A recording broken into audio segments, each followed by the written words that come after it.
بسم اللہ الرحمن الرحیم۔ السلام علیکم۔ ترکی میں زلزلے کے نقصان کی لاگت پر ایک ترک کاروباری گروپ نے رپورٹ تیار کرتے ہوئے بتایا ہے کہ ترکی کو زلزلے سے 84 ارب ڈالر تک کا نقصان ہوا ہے۔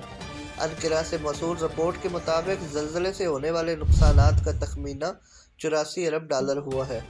رپورٹ میں بتایا گیا ہے کہ تباہ شدہ ہزاروں عمارتوں کی تعمیر نو پر 70 ارب ڈالر سے زائد کی لاگت آئے گی، جبکہ زلزلے کی وجہ سے ترکی کی قومی آمدنی کو ہونے والے نقصان کا تخمینہ 10 ارب ڈالر سے زیادہ ہے۔ رپورٹ کے مطابق زلزلے کے باعث ملک میں کام کے دنوں کا نقصان 2 ارب ڈالر سے زائد ہے۔ بنیادی اخراجات ہاؤسنگ، ٹرانسمیشن لائن اور انفراسٹرکچر کی تعمیر و نو کے ہیں۔ رپورٹ کے مطابق لاکھوں بے گھر افراد کی پناہ کی ضروریات پر بھی اخراجات اس میں شامل ہیں۔ مزید خبروں اور تجزیوں کے لیے ہمارا channel Aqsa news T V کو ضرور سبسکرائب کیجیے اور ویڈیو کو شیئر کیجیے۔ خدا حافظ۔